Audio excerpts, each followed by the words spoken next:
All right, let's get right into it. Today, we're not just talking about theory. Nope, we're going to deconstruct a real-life property deal. And this one is absolutely packed with risk, opportunity, and some pretty high-stakes strategy. We're going to figure out how you can walk away the winner when a seller is in a really, really tight spot. So check this out. This is our case study, the Woodlands pub.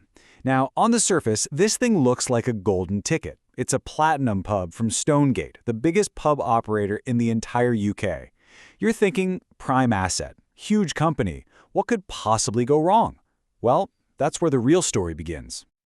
So first, let's just appreciate the opportunity itself. I mean, on paper, this place is a gem. It's got a big plot of land, it's smack in the middle of a residential area, everything about it just screams potential. Now, here is where it gets really interesting. See that status? Under offer. Now, if you're not from the UK, you might think, okay, it's sold. But that's not how it works here. Under offer is basically a verbal handshake. It's totally non-binding until the ink is dry on the contracts, which means the whole deal is incredibly fragile, like a house of cards. And that right there is our way in. So, you have to ask the big question, why on earth is a platinum property like this even for sale? Well, the answer has nothing to do with the pub itself. It has everything to do with the fact that its owner, the Stonegate Group, is in serious financial trouble. Let's start with this number, and it's a jaw-dropper. £3 billion. That is the mountain of debt Stonegate is buried under. A lot of it came from when they bought out their rival I Group back in 2019, right before a global pandemic shut everything down. Ouch. And all that debt? Well, it has consequences. Just last year, Stonegate reported a loss of £214 million. This isn't just a company having a bad quarter. This is a company in a fight for its very survival. And look, if you don't believe me, just read this. This isn't some news headline. This is a quote from Stonegate's own financial documents. A going concern warning. That's basically corporate speak for, we're not sure we can keep the lights on. It means they're under insane pressure to get their hands on cash like yesterday. This timeline really lays out the pressure cooker they're in. That 2019 deal loaded them with debt.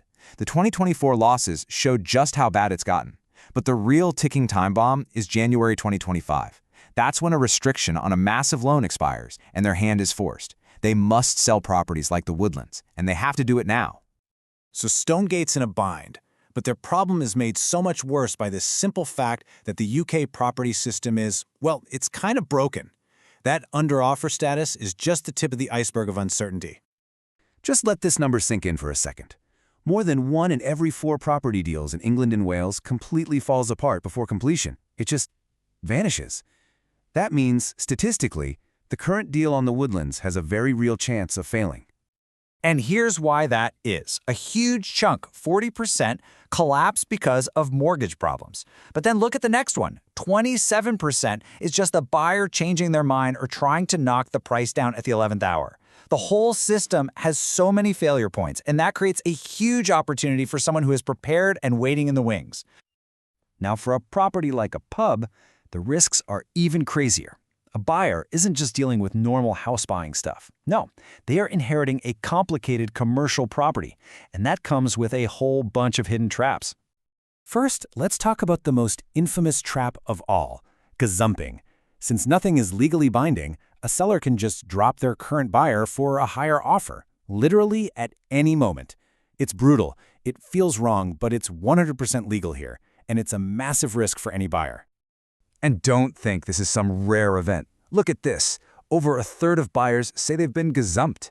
And on the flip side, you have gazundering. That's when the buyer slashes their offer right before signing, happening to nearly a third of sellers.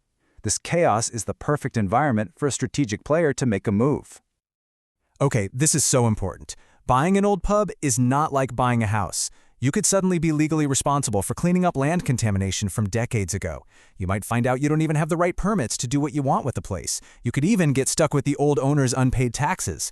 Any one of these can be a total deal killer that a regular buyer just won't see coming. So here's the bottom line. That under offer sign on the Woodlands, it is probably hanging on by a very, very thin thread.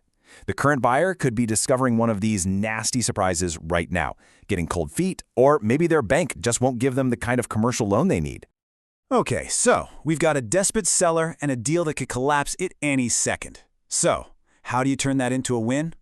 The secret isn't to offer more money. The secret is to offer more certainty. Let's put ourselves in Stonegate's shoes. Option A is a slightly higher offer that comes with wobbly financing, a long drawn-out process, and a high risk of falling apart. Option B is a slightly lower offer, but it's guaranteed cash, it's fast, and it has a fixed completion date. Now, which one of those solves their massive going concern problem? It's a no-brainer. And this right here, this is the absolute heart of the entire strategy. When your company is staring down a debt deadline and your own accountants are putting out warnings, a guaranteed sale isn't a nice-to-have, it is a lifeline. In that situation, certainty is way more valuable than an extra few £1,000s. So, here's the playbook. It's 3 steps. 1, your funding is rock solid. You're a cash buyer or have a formal offer in hand, no mortgage drama.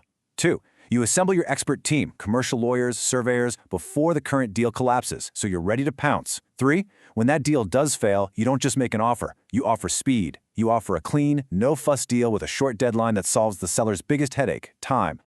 So, it all leaves you with this one question, doesn't it? In a distress sale, who actually has the power? Is it the buyer who offers the most money? Or is it the buyer who can offer the fastest, most certain yes? When a seller is drowning, the power doesn't belong to the highest bidder. It belongs to the person throwing them the lifeline. It's not about the size of the check, it's about the speed of your solution.